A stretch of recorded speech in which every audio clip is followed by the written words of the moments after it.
Welcome to another episode of Predictions with the Geek. I'm your host, Bro Power the Geek, and the next fight on the card is a featherweight clash between Isaac the Midwest Choppa Dulgarian versus Brendon the Kid Marotte. So let's start with Isaac Dulgarian, a guy who treats fights like pizza rolls in the microwave, ready in under 3 minutes. He's a 6-1 wrestler who's finished all his wins in the first round. Dude rolls into this fight as a minus 1,800 favorite. Yeah, Vegas thinks he's more of a sure thing than your mom calling to ask why you don't visit more often. Now, before you think Isaac's invincible, let me stop you. His last fight? Lost. Why?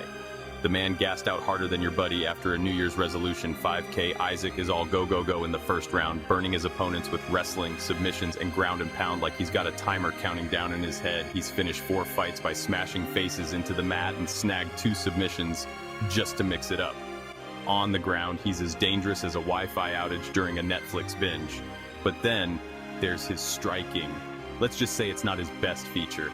It's about as sharp as a butter knife. His striking game exists just to get close enough to grab you, like when you pretend to know how to dance just so you can pull off the spin move. And while his gas tank has more holes than a SpongeBob episode, even when he's on E, Isaac can still drag a fight to the ground.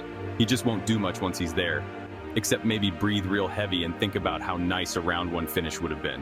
Hopefully he's invested in some cardio this time around, because if not, round 2 could be the scene of a slow-motion wrestling match. Next up, we've got Brendon the Kid Marotte, who ironically fights like someone who's still playing on the beginner level.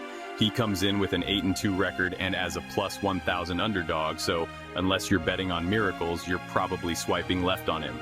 On paper, Brendon looks decent, but when you dig deeper, it's like realizing that 5-star restaurant you booked is actually a food truck parked next to a gas station.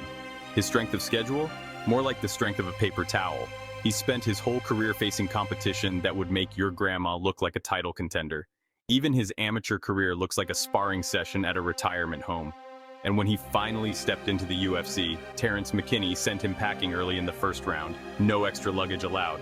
Sure, he's got knockouts on his record, but let's be real, those knockouts are about as legit as a reality TV dating show.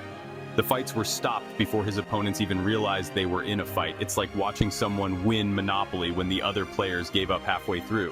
We don't really know how good Brendon is because his opponents either had records worse than last year's New York Jets, or were fighting for the first time.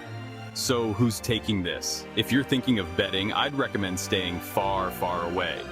Isaac is great in round 1, but if this fight drags into the later rounds, you can bet he'll start sucking wind like a vacuum in reverse. On the other hand, Brendon is a mystery wrapped in a riddle, wrapped in a very questionable fight resume. He hasn't fought anyone worth mentioning, so betting on him is like betting on the weather 3 months from now, wildly unpredictable.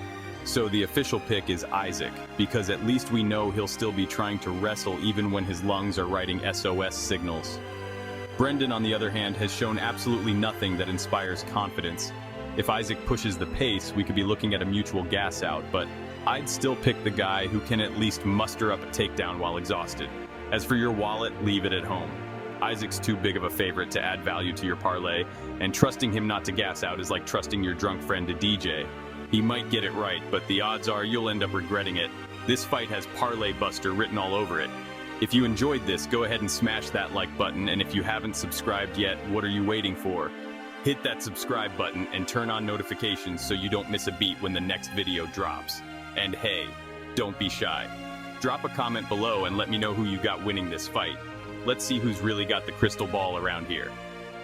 Until next time.